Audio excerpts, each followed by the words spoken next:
दर्शकवृन्द नमस्कार, म गोविन्द विक। आज यो हामी अहिले मुलुकमा एउटा गम्भीर मोडमा छौँ। जेनजी आन्दोलनले मुलुकलाई एक हिसाबले कायापलट गरेको छ। यो अवस्थामा हामीले विभिन्न यसको चाहिँ अन्तरकुन्तरहरू हामीले चाहिँ कोट्याउने जमर्को गरेका छौँ। यस क्रममा आज हामी कुराकानी गर्न गइरहेका छौँ। हामीसँग हुनुहुन्छ वरिष्ठ अधिवक्ता बालकृष्ण नेउपाने सर हामीसँग हुनुहुन्छ र यो हाम्रो कुराकानी अन्तिमसम्म यहाँले हेर्नुहोला। आज हामी बालकृष्ण सरसँग विशेष कुराकानी गर्दैछौँ र तपाईँको केही जिज्ञासाहरू पनि यो चाहिँ आजको कुराकानीले चाहिँ मेटाउने हामी कोसिस गर्नेछौँ। आउनुहोस्, विलम्ब नगरी उहाँलाई स्वागत गरौँ। सर नमस्कार। नमस्कार, धन्यवाद। अहिले यो जुन अहिले चाहिँ अब आन्दोलन जेनजी आन्दोलनले मुलुकलाई एक हिसाबले चाहिँ अहिले कायापलट गरेको अवस्था छ। अहिले अन्तरिम सरकारले काम गरिरहेको छ। यो जेनजी आन्दोलनलाई यहाँले कसरी हेर्नु भएको छ? अब यो चाहिँ यो संविधान अन्तर्गत गठन भएका पार्टी नेता र ६३ पछाडि राज्यबाट सञ्चालन भएका काम कारबाही जम्मै उपर जनताको असन्तुष्टि हो। यो असन्तुष्टि संविधानको पनि विरुद्धमा छ, राजनीतिक पार्टीको पनि विरोधमा छ, नेताको पनि विरोधमा छ, भ्रष्टाचारीको पनि विरोधमा छ। र हाम्रो देशमा ४-५वटा क्रान्ति भए। एउटा ७ सालमा भयो, एउटा ३६ सालमा भयो, एउटा ४६ सालमा भयो, एउटा ६२मा भयो, एउटा ८२मा भयो। तर दुर्भाग्य के भयो भने हरेक क्रान्ति सम्झौतामा टुङ्गिए। यसले पूर्णता प्राप्त गर्नै सकेन। अब पूर्णता प्राप्त गर्न नसकेपछि यो कस्तो भयो भने हाम्रो कहावत छ नि, न हाँसको चाल न कुखुराको चाल। कुखुरा आफ्नै किसिमले हिँड्छ, हाँस आफ्नै किसिमले हिँड्छ। अब यो अहिले हाँस पनि होइन, कुखुरा पनि होइन, के हो त यो? यहाँ अहिले समझ है यहाँ हो। अब जति मान्छेले भन्नुहोस् न, तपाईँको सिंहदरबार डढायो, संसद डढायो, राष्ट्रपति कार्यालय डढायो, अदालत डढायो, प्रदेशका तमाम संरचना डढायो, स्थानीय निकायको संरचना डढायो। अब मान्छेले यो संविधानले ७२ सालको संविधानले बनाएका जम्मै संरचना ध्वस्त पारेपछि अब यो संविधान चाहिँ जीवित छ भनेर सम्झौता गरेको र अब समस्या संविधान जीवित छ, तर संसद विघटन र प्रधानमन्त्री नियुक्ति संविधान विपरीत छ। अहिलेको यो जुन प्रधानमन्त्रीलाई संविधानले चिन्दैन। अब 19 सालको संविधान बमोजिम 46 सालमा आन्दोलन हुँदा त्यो संविधानका धेरैवटा दफा राजाबाट सस्पेन्ड गरियो। कृष्णप्रसाद भट्टराईलाई अन्तरिम सरकार बनाउन दियो। उनले काम चलाउ दफा चाहिँ राखे। राजा र पञ्चायतका दफाहरू सस्पेन्ड गरे। अब ६२-६३ सालको आन्दोलनमा ४७ सालको संविधान चान्चुन जम्मै समाप्त पारियो। संविधानको ठाउँमा उहाँहरूले मेघना कार्टा संसदको घोषणा भनेर एउटा कागज ल्याउनुभयो। त्यसलाई चाहिँ शक्तिको स्रोत बनाउनु हो। त्यसलाई टेकेर अन्तरिम संविधान बन्यो। त्यो अन्तरिम संविधानले संविधान सभाको बाटो देखायो। त्यो अन्तरिम संविधान बमोजिम संविधान सभा बन्यो।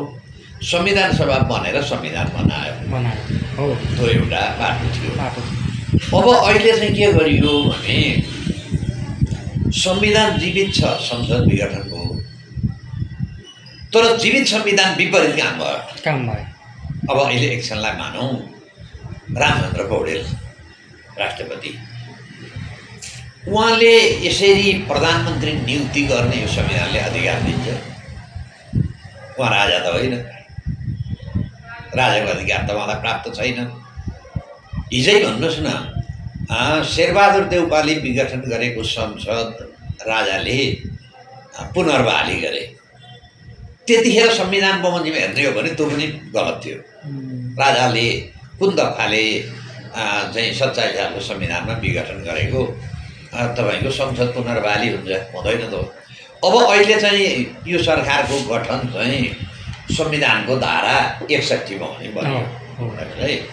फेरि संविधानको धारा लेखेपछि त्यो संविधानको पालना गर्नुपर्ने कि नपर्ने, यहाँ हेर्दाखेरि के भन्छ भने धारा 61 को धारा 2 राष्ट्रपति नेपालको राष्ट्राध्यक्ष हुनेछ, निजले यस संविधान र सङ्घीय कानुन बमोजिम आफ्नो कार्य सम्पादन गर्नेछ। यो संविधान बमोजिम र सङ्घीय कानुन यो संविधान र सङ्घीय कानुनमा संसद नभएको मान्छेलाई भने प्रधानमन्त्री बनाउने कहाँ अधिकार छ? यो संविधान बमोजिम अनि त्यो संसद नभएको मान्छेलाई प्रधानमन्त्री बनाउने, त्यो प्रधानमन्त्रीले संसद विघटन गरिदिने। यहाँ समस्या यो त व्यवस्था छैन। यो त हुँदै नभएको व्यवस्थामा हो, यस्तो क्रान्ति भइसकेपछि नेपालको इतिहासमा यति ठुलो क्रान्ति अरू भएका थिएन। यो क्रान्तिलाई गन्तव्यमा पुर्याउन दिएर यो संविधानको विरुद्धमा भएको क्रान्ति, यो संविधानका अङ्ग कार्यपालिका, व्यवस्थापिका, न्यायपालिका तीनटैमा आक्रमण भयो। राष्ट्रपति कार्यालयमा पनि आक्रमण भयो, अख्तियारमा पनि आक्रमण भयो, स्थानीय निकायमा। जनताको म्यासेज के हो त? पहिलो, राष्ट्रपतिले संविधानको उल्लङ्घन गर्नु। उहाँलाई त जनताले के खोजेको भने उहाँको कार्यालय डढाएपछि त उहाँको काम कारबाही त बेठिक रहेछ। अनि त्यो बेठिक काम कारबाहीलाई कहाँबाट तपाईँको अदृश्य शक्तिबाट ल्याएर, यहाँ त जम्मै अदृश्य शक्तिले चलाउँदो रहेछ शासन व्यवस्था। अदृश्य शक्तिले चलाएर ल्याएर दफैमा नभएको, धारैमा नभएको उहाँहरूले गर्नुपर्छ के भने यो संविधानलाई खारिज गरिदिएर राष्ट्रपतिलाई पनि अबदस्त गरेर र सेनालाई चाहिँ कस्तो हुन्छ भने यो सङ्कटकाल विशेष परिस्थितिमा सिर्जना गर्ने अधिकार हुन्छ। सेनाले बरु अन्तरिम संविधान ल्याउने पायो, अन्त 10-8 दिनमा त्यो ड्राफ्ट गर्ने। त्यतिखेरसम्म आफैले काम चलाऊ चाहिँ राष्ट्राध्यक्ष र शासन चलाउने। त्यसपछि त्यो अन्तरिम संविधान बमोजिम शासन गरेर निर्वाचन गरेर ट्र्याकमा छोडिदिने काम हुन्थ्यो। अब उहाँहरूले यो संविधान पनि सकेको छैन, यो संविधान जीवितै छ। संविधान बमोजिम काम पनि भएको छैन। अब प्रधानमन्त्री नियुक्ति हुने यही संविधानको तपाईँको व्यवस्थामा 76 को राष्ट्रपतिले प्रतिनिधि सभामा बहुमत प्राप्त संसदीय दलको नेतालाई प्रधानमन्त्री नियुक्ति गर्नेछ। निजको अध्यक्षतामा मन्त्री परिषद गठन हुनेछ।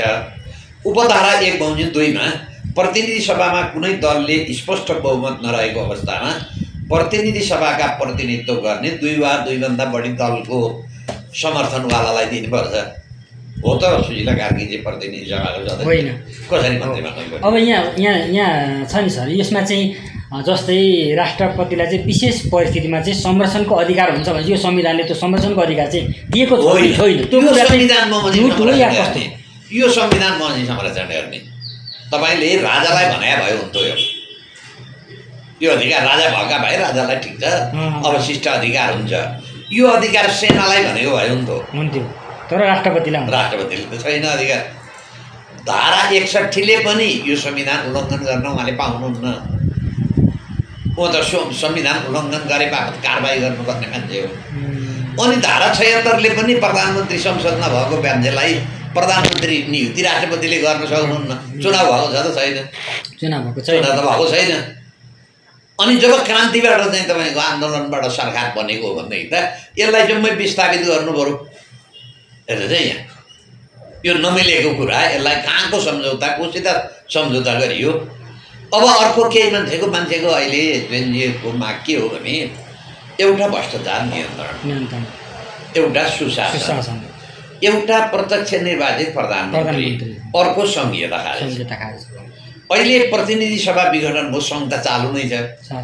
आज मात्रै म समाचार सुन्दै थिएँ, विराटनगरको प्रदेशको सभा चाहिँ विघटन गरे। अब दसैँपछि हामी अर्को ठाउँमा प्रदेश सभा चाहिँ बनाएर हाउस चलाउँछौँ। त्यही मागका लागि त अड्डा डढाएको हो त।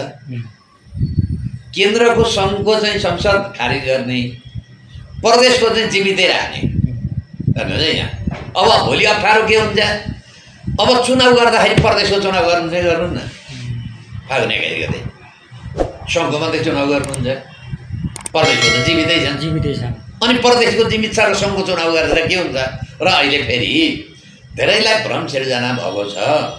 प्रत्यक्ष निर्वाचित कार्यकारिणी दुईटा हुन्छन्, एउटा प्रधानमन्त्री पनि हुनसक्छ, एउटा राष्ट्रपति पनि हुनसक्छ। प्रत्यक्ष निर्वाचित कार्यकारिणी यो संविधानबाट कसरी निर्वाचन हुन्छ हेर्नुहोस् है। नबुझेको मैले र जेनजीका चाहिँ युवालाई यिनीहरूले कसले भ्रम सिर्जना गरिरहेको छ। त्यही त अब यही संविधान जीवित हुँदैले यो संविधानले जे भनेको छ 265कै चुनाव हुन्छ हेर्नुहोस् है। प्रत्यक्ष र समानुपातिक त्यही हो, प्रत्यक्ष त्यही हो, समानुपातिक त्यही हो। अनि त्यसलाई आएर चुनाव गराएर ल्याएर यो संविधानको ट्र्याकमा ल्याइदिएर जेनजीको माग पुरा हुन्छ र हुँदैन, माग पुरा हुँदैन। फेरि जेनजीलाई धोका दिँदैछ नि युवाहरूलाई। युवाहरूको त ठुलो उत्साह देख्छु म, सामाजिक सञ्जाल, उहाँका अन्तर्वार्ता, उहाँहरूका कुरो हेर्दा। अब उहाँहरूलाई भ्रम के सिर्जना गरेको रहेछ भने यी जो आन्दोलनबाट फाइदा लिने तत्त्व छन्, ती फाइदा लिने तत्त्वले के भनेका छन् भने अब हामी यो संसदको चुनावमा भएपछि 2/3 चाहिँ प्रतिनिधि सभामा जित्नुपर्छ। 2/3 जितेपछि हामी संविधान संशोधन गरिदिइहाल्छौँ नि। तपाईँहरूले आफै संविधान संशोधन गरेको, त्यसपछि त्यो संसदले प्रत्यक्ष निर्वाचित प्रधानमन्त्री बनाउने, प्रदेश खारिज गर्ने, तमाम जे चाहिन्छ अख्तियार दुरुपयोग खारिज गर्ने, अदालत खारिज गर्ने, जे गर्न सक्नुहुन्छ।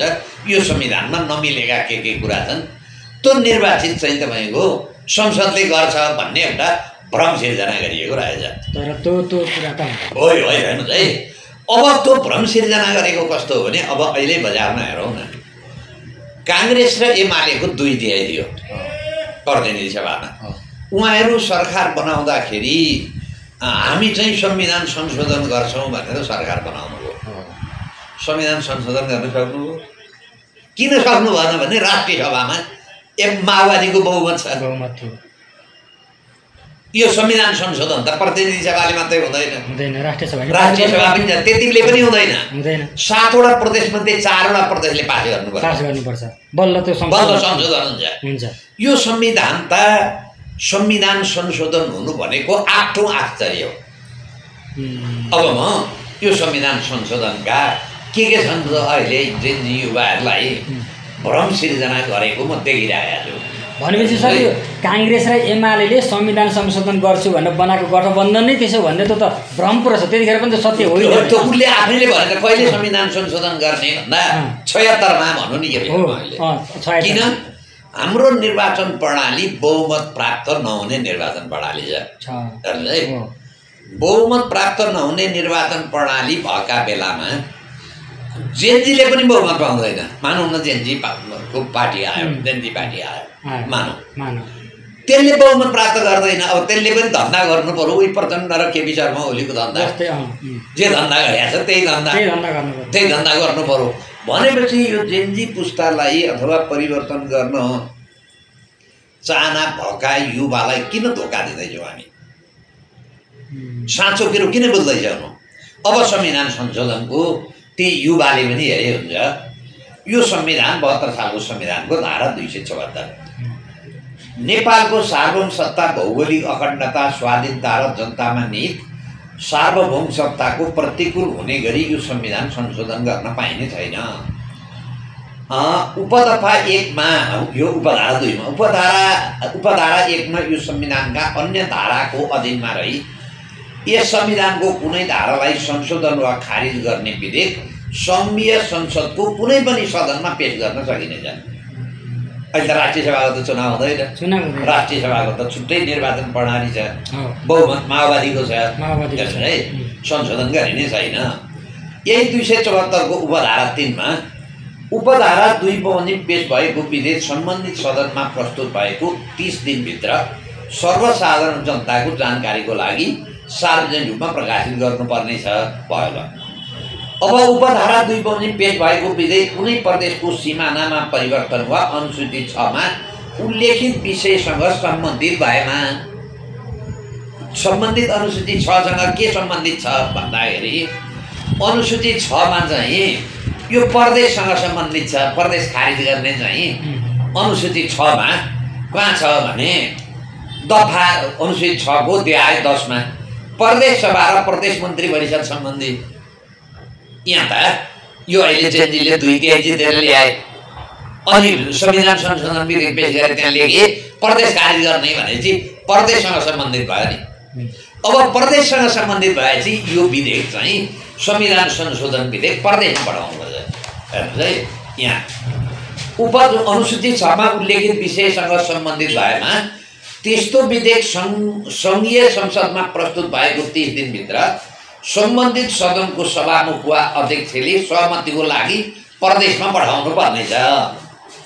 प्रदेशमा पठाए 7 वटा प्रदेशमा गयो पठाउनु पर्नेछ। कुनै प्रदेश सभा कायम नरहेको अवस्थामा त्यस्तो प्रदेश सभा गठन गरी त्यसको पहिलो बैठक बसेको मितिले 3 महिनाभित्र स्वीकृति वा अस्वीकृत गरी पठाउनु पर्नेछ। त्यहाँ प्रदेश सभा कहीँ छैन, त्यसलाई गठन हुन्जेली पर्खिनु पर्ने रहेछ। पर्खेर 3 महिनाभित्र उसले निर्णय गर्ने। अब उपधारा 6 मा उपधारा 5 बन्दीको अवधिभित्र त्यस्तो विधेयक स्वीकृति वा अस्वीकृत भएको जानकारी नदिएमा सङ्घीय संसदको विधेयक उत्पत्ति भएको सदनले त्यस्तो विधेयक उपरको कारबाही अगाडि बढाउन बाधा पर्ने छैन। उनीहरूले हुँदैन भनेर पठाइदिन्छ, किन उनीहरूको दानापानी छ त्यहाँ। दानापानी त त्यो प्रदेश खारिज भए त दानापानी त जान्छ। अनि उनीहरूले के भन्छन् भने हुँदैन भनिदिन्छन्। हेर्नुहोस् है, कोही मृत्यु पत्रमा कसैले सही गर्दैन। मृत्यु पत्रमा प्रदेशको मृत्यु पत्रमा संविधान संशोधन चाहिँ प्रदेश खारिज हुनेलाई संविधान लेखेका संशोधन छ। अनि प्रदेशले आफ्नो मृत्यु पत्रमा सही गर्दैन। अब नगरेपछि के हुन्छ भने उपधारा 7 उपधारा 5 बन्दिनको अवधिभित्र बहुसङ्ख्य प्रदेश सभाले त्यस्तो विधेयक अस्वीकृत गरेको सूचना सङ्घीय संसदको सम्बन्धित सदनलाई दिएमा त्यस्तो विधेयक निष्क्रिय हुनेछ। संविधान संशोधनको अधिकार त प्रदेशमा छ। हेर्नुहोस् है, उसले संशोधन हुँदैन भनेर लेखिदियो भने बहुसङ्ख्या भनेको 4 वटा प्रदेशले भनेपछि निष्क्रिय हो, सक्यो। संविधान संशोधन गर्ने, प्रदेश खारिज गर्ने, प्रत्यक्ष निर्वाचित तपाईँको कार्यकारिणी बनाउने, त्यो केन्द्रको संसदको सङ्घको संसदको सभामा चकराचुर भयो। अब मानौ 4 वटाले सहमति दिएर पठाए। प्रदेश सभाको सहमति आवश्यक नपर्ने वा उपधारा 5 बमोजिम बहुसङ्ख्य प्रदेशबाट स्वीकृति भई आएको विधेयक सङ्घीय संसदको दुवै सदनमा तत्काल कायम रहेको सम्पूर्ण सदस्य सङ्ख्याको कम्तीमा 2/3 बहुमतबाट पारित गर्नुपर्नेछ। मान्नु छ ज्ञानी रहन् प्रदेशवाला, चुनाव गरे त होइन, अहिले त काङ्ग्रेस एमालेकै पकडमा छ। अहिलेकालाई झुक्याइँदैछन्। यहाँ चाहिँ के हो भने एक हातले दिए एक हातले दिन नपाउने गरी यहाँ चाहिँ संसद विघटन गरे। मानौ भोलि जेनजी आए, 185 जेनजी आए मानौ न। जेनजी आएपछि प्रदेश सभा त काङ्ग्रेस एमालेको छ। उनीहरूले संविधान संशोधन गर्ने विधेयक पेश गरे। अनि यो 4 वटा प्रदेशले स्वीकृति दिन्छ नि, राष्ट्रिय सभाले पास गरिदिन्छ। हेर्नुहोस् है, यो जनतालाई किन धोका दिँदैछन् फेरि नेताले? यो त ठुलो भ्रम एउटा यो भ्रम सिर्जना गर्ने। अब यो जम्मै प्रक्रिया पुरा गर्नु भनेको संसदमा कसैको बहुमत हुँदैन। जेनजीले कति दिन्छन्, जेनजीकै गुरु हो थाहा छैन। जेनजी आउँछ आउँदैन, जेनजीको पछाडि को छ, कसको प्रधानमन्त्रीको पद हेरेर यो भाँडोले गरेका छ, भोलि खुल्दै जान्छ। त्यो मान्नु न, चुनाव जितेर आयो। यही मौजुदा संविधान बमोजिम संसदमा हर्ष गरे तपाईँ हम पार्लियामेन्टको प्रधानमन्त्री होला सम्झौता गरेर। कि सम्झौता गर्नुपर्छ माओवादीसँग, कि सम्झौता गर्नुपर्छ काङ्ग्रेससँग, कि एमालेसँग। अनि यो भ्रम किन सिर्जना गरिँदैछ? हेर्नुहोस् है, अहिले धेरै मान्छेको म यसो सामाजिक सञ्जालमा हेर्छु, अब हामी 185 जित्ने, अनि 2/3 संविधान संशोधन गर्ने, प्रमुख पद चाहिँ प्रत्यक्ष निर्वाचित कार्यकारिणी बनाउने, प्रदेश खारिज गर्ने, सानो संसद बनाउने भन्ने उहाँहरूका कुरा देखिन्छन्। कसरी यो सम्भव छ मलाई देखाइदिनु। सम्भव छ? छैन। अनि तपाईँहरू चुनाव जितेर कहिले बालनजी गए मानौ 150 सिट बालनजीलाई दिए, बालनजीले यो संविधान संशोधन गर्न सक्नुहुन्थ्यो? प्रदेश जम्मै काङ्ग्रेस र एमाले माओवादीको छ, अप्पर हाउस जम्मै माओवादी काङ्ग्रेस र एमालेको छ, जेएनजीवालाको केही पनि छैन। अनि कसरी यो संविधान संशोधन गर्छ र बेकुफ बनाएको जनतालाई? यस्तो राजनीतिमा चल्दो रहेछ बेकुफ बनाउने। अहिलेसम्म हामी नेपाली जनता बेकुफै बेकुफमा गयौँ।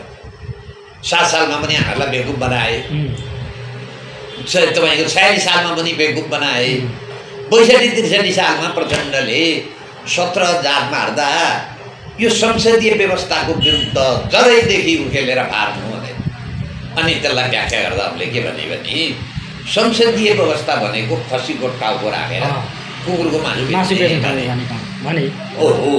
अब आएर अहिले प्रचण्डले त्यही खसीको टाउको राखेर कुकुरको मासु बेच्ने संसदमा सम्झौता गर्नुभयो। कति क्विन्टल कुकुरको मासु लानुभयो हेर्नुभयो। अनि ती हिजो 17,000 मार्नेलाई जुन अहिले धोका हो, अब अहिले यो जेएनजीको 74-75 मान्छेलाई त्यो धोका भयो। अहिले धेरै मान्छेको त्यही देख्छु। यसो चिया पसलमा बस्यो भने अब नयाँ मान्छे लिएर आउने, सडक चुनाव नयाँ मान्छे जिताउनुपर्छ, नयाँ मान्छेले आवश्यक परेको संविधान संशोधन गर्न सकिहाल्छ नि, अनि संविधान संशोधन गर्ने भनेर परम सिर्जना गरेका छन्। मान्छे त यो चुनावबाट नयाँ मान्छे आउँछन् नि, 7वटा प्रदेशमा कहाँ छन् नयाँ मान्छे? यो संविधान समाप्त भइसकेको संविधानलाई उहाँहरूले जीवित बनाएर जेएनजीलाई बेकुफ बनाउनु। यो अहिलेको जुन अन्तरिम सरकारले काम गर्दै गर्दा त्यसरी यो अहिलेको सबै यो त भ्रम हो। यो सरकारको काम के हो भने शुद्ध चुनाव गराउने मात्रै काम हो, यही संविधानमा टेकेर। अनि यो आन्दोलनमा आगजनी हुँदा, जुलुस लाउँदा, संसदमा मान्छे मार्दा यो संसद विघटन गर, निर्वाचन गर भन्ने माग हो होइन? तपाईँ जनताले एउटा माग राखेर आन्दोलन गर्छ, त्यो मागको कुरै नगरेर तपाईँको अर्को काम गर्नु हो भने हिजो 62-63 सालमा आन्दोलन हुँदा 47 सालको संविधानलाई बहाली गर भनेर आन्दोलन गर्छ। काहीँ सुनेको थिएन नि हामीले? 47 सालको संविधान बहाली गर भनेपछि राजाले 47 सालको संविधानको संसद पुनर्बहाली गरिदिए हो। त्यही संविधानमा गिरिजाप्रसाद कोइरालाले शपथ खाए, त्यही संविधान सिद्ध्याए। अनि जनता त्यत्रा मान्छे मरेका आन्दोलनदार 47 सालको संविधानलाई सक्रिय बनाउन मर्या। अनि आन्दोलनले कोर्ट म्यान्डेट भन्दा बाहेक कुरा गरेर तपाईँको जनताको भावना समेटिँदैन। अब यी जेएनजीवाला मैले सुन्दैछु आज बिहान जेएनजीको एउटा पत्रकार चाहिँ तपाईँको अन्तर्वार्ता, हाम्रो लिगल टिम छ 50 जनाको भन्दै। कस्तो खालको लिगल टिम छ यो पनि हेर्दैन, भ्रम सिर्जना गर्ने। त्यसैले यो के हो भने माछो आयो भ्याउ त। र अहिले जस्तो भनौँ न, हिजो गौरीबहादुर कार्कीको अध्यक्षतामा यो दमन गर्ने, भ्रष्टाचार गर्ने, खै उहाँलाई टिओआर र नियुक्ति अहिले पनि दिएको छैन। त्यो न्यायिक समिति होला, जाँचबुझ समिति भन्नुभयो। हामीसित जाँचबुझ समिति बनाएका पुराना इतिहास छन्। 46 सालमा भ्रष्टाचार गर्ने, जनतालाई दमन गर्ने, अत्याचार गर्नेलाई कारबाही गर्ने एउटा मल्लिक आयोग बनाऊ। कारबाही भयो त मल्लिक आयोगले दिएको प्रतिवेदन भएन। अब 62-63 सालमा कृष्णचन्द्र रायमाझीको अध्यक्षतामा हरिहर बिरही लगायत बसेर एउटा आयोग बनाऊ। त्यतिखेर त्यो आयोगको राप्ता आजै राजालाई तुन्ने, भोलि नै सिद्ध्याउने, फाँसी नै दिइहाल्ने, त्यतिखेरका मन्त्रीमण्डललाई जब सिद्ध्याइदिने भनेर राख्दा त कडा थियो। जनतालाई भ्रम त सिर्जना गरे। त्यो आयोगको प्रतिवेदन कारबाही भयो त भएन।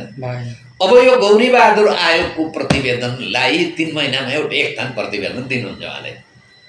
मल्लिक आयोग, रायमाझी आयोग र गौरीबहादुर आयोग 3टा आयोग हुन्छन्। थकिन एउटा दराजमा बस्छ। जनताको अपेक्षा ती मान्छेलाई गोली ठोकेर मार्ने, यत्रो भ्रष्टाचार गर्नेलाई कारबाही हुन्छ। अनि यो राजनीतिमा यति सजिलैसँग धोका दिँदो रहेछ मान्छे। र केही मान्छेको तर्क गराएकै छ भने राजनीति भनेको यो दुनियाँलाई धोका दिएर गराउने व्यवसाय हो। अनि त्यो धोका दिएको विश्वास गर्नु नि तपाईँहरूले बसाए चल्छ।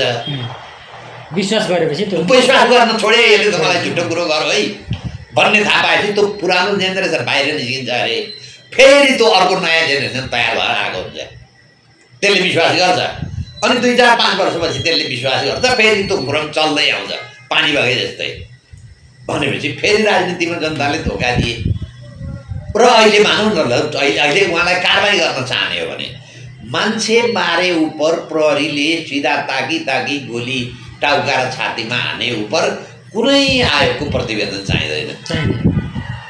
त्यसका लागि जाहेरी हाल्ने अनि प्रहरी र सरकारी योगले अनुसन्धान गर्ने यसरी गलतसँग मान्छे मारेको हुनाले यो मान्छेलाई ज्यान मुद्दामा कारबाही गर्ने भनेर अनुसन्धान गरेर जिल्ला अदालतमा मुद्दा चलाइदिए त अहिले पनि गर्न सकिन्छ केपी शर्मा ओलीलाई सकिन्छ शेखरलाई सकिन्छ अथवा को छन् त्यसमा आदेश दिने त्यो त अनुसन्धान गरेपछि थाहा हुन्छ गोली चलाउने आदेश दिएको हो कि होइन ती पुलिसका गोलीबाट निस्केका गोली हो कि अहिले त सामाजिक सञ्जालमा संसदको अगाडि त अर्को बादलीको घरबाट एउटा सुटेड बुटेडले माथिबाट गोली हानेको देखिन्छ ती गोली कुन हुन् केपी शर्मा ओलीले भने त्यो चाहिँ एकदम अटोमेटिक राइफल एसएलआरका गोली स्वचालित हतियार जो पुलिसलाई दिएन यो अनुसन्धान गर्न अहिले 27 गतेदेखि गठन भएको सरकारलाई केले बिगारेछ केले रोकेको छ केही पनि रोकेको छैन।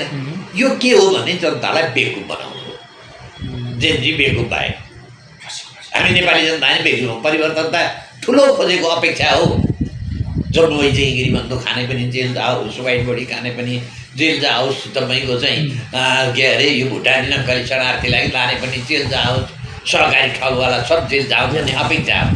तर यो अहिलेको अन्तरिम सरकारले सुशीलाजीले आफू एक थान प्रधानमन्त्री हुने यत्रो परिवर्तनको मौका आएको यो मौका हुन्छ कहिलेकाहीँ मात्रै यस्ता मौका हुन्छन् उहाँले यो मौकालाई देश र जनताको पक्षमा परिणत गरेर यो संविधान खारिज गराएर अन्तरिम संविधान ल्याएर अगाडि बढिदिएको भए त्यो हुन्थ्यो एकताल परिवर्तन हुन्थ्यो यो देशमा जनताले खोजेकै हो परिवर्तन। तर के हो त भन्दाखेरि फेरि रेलको लिकको पटरीबाट निस्केको रेलको डब्बालाई सुशीलाजीले चुनाव गराएर त्यो पटरीको डब्बा रेलको लिकलाई ठिक्क तन्दुरुस्त मर्मत गरेर अनि ल्याएर लिक ल्याएर केपी शर्मा ओली शेरबहादुर अथवा प्रचण्डलाई ल अब चलाऊ भट्टाचार गर्न अब जित्छ नि त ल मैले जितेँ जेनजीले अहिले भनेको भने 185 नै सिट आयो 185 नै सिट आएको नि यो संविधान संशोधन गर्न सक्नुहुन्छ। अघि मैले भने 274 पढ्नुहोस् व्यक्ति फेरि नबुझ्ने होइन बुझ्ने छ नेपाली भाषामा लेखिएको छ। अब हाम्रा यी युवा मानिसहरू कति चाँडो कति सजिलै नेपालीलाई बेवकुफ बनाउन सकेको रहेछ। यो त्यो रेलका 3 दासे जस्ता भए त ठ्याक्कै ठगी भन्नुहोस् न राजनीतिक रूपमा भन्ने हो भने यसलाई ठगी हो। एउटा काम गर्छु भनेर आउने तर त्यो गर्न सक्ने परिस्थिति नहुने चुनाव भयो भने पनि सर यहाँ त अब त्यसो यो अहिलेको अवस्थामा चुनाव भयो भने पनि त्यो जुन समूह जुन बथान जस्ताको तस्तै छ त्यो गोठालो चाहिँ चेन्ज हुने हो। गोठालो पनि चेन्ज हुँदैन गोठालो पनि चेन्ज हुँदैन गोठालो चेन्ज हुँदैन भोलि त बहुमत होला त 2 दल मिल्ला गोठालो पनि त यस्तै आउने 3 दल मिल्छन् जेनजीवालाले 10-20 सीट जित्लान् रवि लामेछाने जति 21 सीट जित्लान्। अब भोलि कसो गठबन्धन बन्छ भन्दाखेरि काङ्ग्रेस एमालेको बन्छ काङ्ग्रेस एमाले बनेन भने ल तँलाई पनि यति मन्त्रालय दिन्छु घुस भ्रष्टाचार फेरि आइज माओवादी ल आइज तराईवादी जुन सरकारमा पनि जान तयार छँदैछ। त्यसैले फेरि नेपाली जनतालाई एकचोटि म चाहिँ कानुनी रूपले धोका भएको देख्दैछु। अब कसले चलायो जेनजी त्यो पछाडि कि त त्यो पछि थप गर्दै गरौँला छलफल गर्दै गरौँला।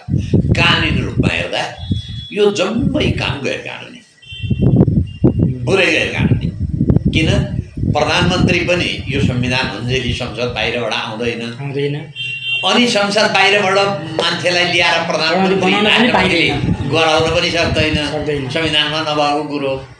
अनि जम्मै संविधान चाहिँ जीवित राख्ने यसलाई चाहिँ कुनै पनि पालना नगर्ने भने यो संविधान जीवित छ कि मृत्यु हो त मृत्यु हो भने घोषणा गरिदिउँ संविधान छैन भनिदिउँ अर्को बनाउने ठाउँ चाहिँ अन्तरिम बनाऊ अन्तरिम बनाउनु छ भने 47 जारी गरौँ त्यो छ।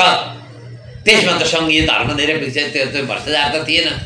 र अब अहिले मानौँ न एउटा अर्को आयोग बनाउनु होला उहाँले भ्रष्टाचार निवारण गर्ने। एक थान प्रतिवेदन दिनुहुन्छ। अहिले गिरिबन्धुलाई कारबाही गरेर खाने केपी शर्मा ओलीलाई भ्रष्टाचारमा छानबिन गर्ने ठाउँमा यो संविधानले एकाधिकार कसलाई दिएको छ भने अख्तियारलाई। सरकारले, गृहमन्त्रीले, प्रधानमन्त्रीले भ्रष्टाचार मुद्दा चलाउन पाउनुहुन्न। अनि तिमीले भनेको प्रेम कुमार राईले मान्छ? मान्दैन। उहाँ नाका नाकामा चाहिँ केपी शर्मा ओलीका हनुमान बजिरहेका छन् हेर्नुहोस् है।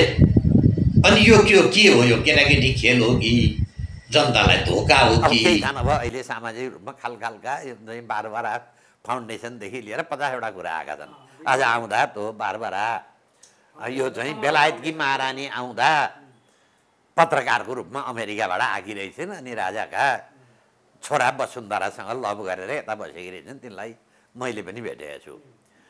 जब नेपालमा राज संस्था समाप्त भएपछि, दरबार हत्याकाण्ड र गणतन्त्र आइसकेपछि त्योभन्दा अगाडि बारबारालाई बारम्बार देश निकाला गरिएको मान्छे रहेछन्। तिनको गतिविधि यो देशको अहितमा गर्ने। अनि जब नेपालमा गणतन्त्र आइसकेपछि प्रचण्डको सरकार भएका बेलामा प्रचण्डको सरकार, प्रधानमन्त्री प्रचण्ड, वामदेव गृहमन्त्री भएकालाई उनलाई नागरिकता दिएछ। अहिले त्यसपछि उनको फाउन्डेसन यहाँ सक्रिय रूपमा बसेको। अहिले जेनजी चलाउने, पैसा चलाउने, यी चलाउने को ककसका यी जम्मै बारबारा चाहिँ तपाईँको फाउन्डेसनका कुमन्त्रीमण्डल रहेछ। मलाई सिक्किमको इतिहास पढ्दा कस्तो देखिन्छ भने त्यहाँ चोग्याल राजा थियो, युवा युवा राजा। अनि सिक्किममा त्यति राम्रा होटेल रहेनछन्। अनि ऊ चाहिँ रमाइलो गर्न अथवा भोजभतेर खान, रक्सी खान दार्जिलिङ आउँदो रहेछ। अनि त्यहाँमा कोक भन्ने एकजना महिला छन् अमेरिकनै, हेर्नुहोस् है, कोक भन्ने। अनि त्यहाँ ती पनि त्यहाँ आएर बस्दिरहेछन्। सायद पत्ता लाग्यो होला यो राजा चाहिँ त्यहाँ रक्सी खान आउँछ, त्यहाँ बस्न आउँछ। अब त्यहीँबाट पेन्टेड गरेर कोक पनि त्यही होटेलमा बस्न पुगिन्। कोक त्यही होटेलमा बस्न भएपछि त्यो राजा र यिनको बिचमा जम्गा भेट भयो, देखादेख भयो। दुइटै युवा, यो पनि युवती गजब कि। अनि यिनीहरूको मायापूर्ति बस्यो। मायापूर्ति बसेपछि यिनी रानीको रूपमा, दोस्री रानीको रूपमा सिक्किममा चोग्यालकी रानी भइन्। अनि तिनी त्यो चोग्यालकी रानी भएपछि सिक्किम विलय भयो। जम्मै भूमिका उनले खेलिन्। भारतसित साँठगाँठ गर्ने, यहाँ गर्ने, उहाँ गर्ने, जम्मै भूमिका राजालाई चाहिँ तपाईँको चाहिँ बन्दोबस्तमा ठेगानमा राख्ने जम्मै शासन कोकका हातमा आयो। जब राजा राज संस्था समाप्त भएर त्यहाँ चाहिँ त्यो समाप्त पारेका दिनै दरबारमै मारिएको छ तपाईँको चोग्याललाई। अनि ती कोक भन्ने जुन रानी थिइन् अमेरिकाबाट आएकी, दार्जिलिङबाट त्यो राजा चोग्यालसँगको मायापूर्ति बसेर बिहे गरे। अब उनको काम सकियो, ठक्कै नि अमेरिका गइन्। अहिले बारबारा फाउन्डेसन चन्दु गोइदेखि लिएर अहिलेका के खरेल रे जगदीश खरेलदेखि लिएर खोज्दै जाने हो भने जम्मै ती मान्छेका रहेछन्। त्यसकी सचिव मोना अन्सारी अब मन्त्री हुँदैछन्। यो त बारबारा फाउन्डेसनको मन्त्रीमण्डल रहेछ। अनि बारबारा फाउन्डेसनको मन्त्रीमण्डलले नेपाली जनताले भनेको अपेक्षा पुरा गर्छ। यसको अर्थ के हो भने अब फेरि नेपाली जनताले यो अधुरो क्रान्ति फेरि पुरा गर्छ। महत्त्वपूर्ण समय र जानकारीको लागि यहाँलाई धेरै धेरै आदरणीय दर्शक, आजको यो कुराकानी यहाँलाई कस्तो लाग्यो? हाम्रो कुराकानी यदि हजुरलाई मनपर्छ भने यो कुराकानीलाई चाहिँ धेरैभन्दा धेरै जनतामाझ पुर्याइदिनको लागि सेयर गरिदिनु होला। र यसमा केही सुझावहरू छन् भने तपाईँले हाम्रो कमेन्ट बक्समा गएर सुझाव पनि दिनुहोला भन्दै आगामी दिनमा फेरि यस्तै खालको कुराकानी लिएर तपाईँहरू सामुमा उपस्थित हुनेछु। तबसम्मको लागि मेरो सम्पूर्ण टिमसहित म बिदा हुन्छु। नमस्कार।